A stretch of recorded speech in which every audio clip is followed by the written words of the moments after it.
तो मैडम ये बताइए क्या नाम है आपका? कविता गोविंद रैकवार। मैडम जैसे कल के दिन जैसे कि उत्तर काशी में जो 41 मजदूर फंसे हुए थे उनको सुरक्षित निकाल लिया गया है और उनके उनके घर जैसे दिवाली का माहौल है, तो इसके विषय में क्या कहना चाहेंगे आप?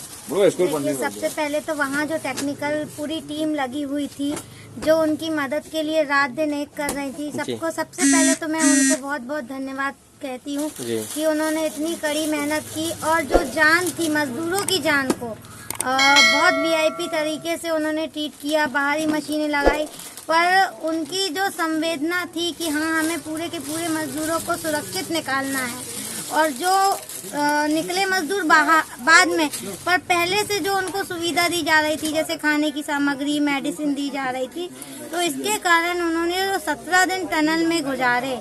कहीं ना कहीं उनको प्रोत्साहन भी मिल रहा था कि हाँ हमारे लिए बाहर के लोग बहुत ज़्यादा चिंतित हैं। तो जो एक संवेदनशील टीम थी उसके कारण हमारे पूरे के पूरे 41 मजदूर सुरक्षित निकले और कहीं ना कहीं हर भारतवासी के मन में था कि मजदूर सुरक्षित निकले।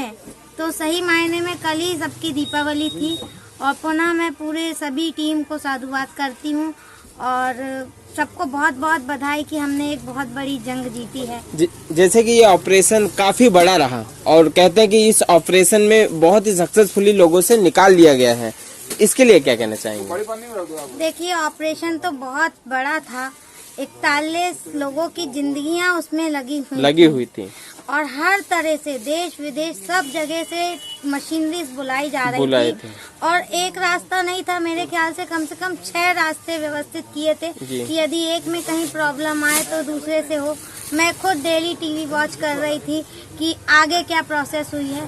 तो कहीं ना कहीं ये हमारे इंजीनियर्स, हमारे मजदूर सभी की कड़ी मेहनत का और ईश्वर का बहुत बहुत आशीर्वाद रहा कि हम इतनी बड़ी जंग जीते। तो उनके हौसले को आप क्या कहना चाहेंगे जो अंदर इतने दिन गुजार के आए हैं?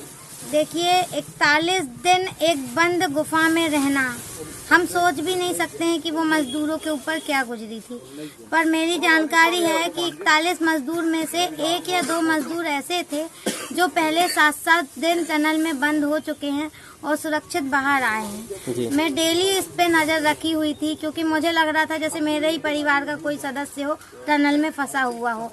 तो जो 2 या 3 मजदूर थे जो पहले फंस चुके हैं उन्होंने बाकी मजदूरों का हौसला बनाया और उन्होंने कहीं ना कहीं उनको हिम्मत दी और कहीं ना कहीं ईश्वर ने उनको हिम्मत दी और जो पहले जो इनको अनुभव था जो टनल में फंस चुके थे और वो सुरक्षित निकले, उन्होंने बहुत बड़ी हिम्मत बनी। मैं उनको बहुत बहुत साधुवाद प्रणाम करती हूँ और मेरे पास शब्द नहीं है कि मैं क्या बोलूँ। और हमारे जो सरकार है और मोदी जी की जो पूरी टीम थी, पीएमओ टीम पूरी लगी हुई थी, वो स्वयं उसमें निगरानी कर रही थी। अच्छा, जैसे कि जितने मजदूर निकले हुए हैं उन्हें क्या सरकार की तरफ से कोई मदद देनी चाहिए? इतना बड़ा देखिए, उनके घर की आर्थिक स्थिति ठीक नहीं है। देखिए, उनका जीवन बच गया, सबसे बड़ी बात तो ये थी कि उनका जीवन बचाना। इसके बाद सरकार जो निर्णय लेगी, टीम जो निर्णय लेगी, सबसे पहले जो उनकी जान सबसे कीमती थी, बाकी सब तो बात की बात है। तो इसके लिए हमारे वहाँ की जो राज्य सरकार है वो केंद्र सरकार है, दोनों के निगरानी में काम हुआ है और पीएमओ ने खुद अपनी टीम भेजी थी, इसलिए कोई शब्द ही नहीं है मेरे पास। और हिम्मत की तो क्या कहूँ कि उनने हिम्मत रखी, इसलिए आज वो सुरक्षित है। चलिए, मिलके काफी बढ़िया लगा। क्या नाम बताया मैडम आपने? मैं कविता गोविंद रैकवार। ओके, मिलके काफी बढ़िया लगा। वार्ड पार्षद हूँ जी, एक बार और। कविता गोविंद रैकवार, वार्ड पार्षद हनुमानताल।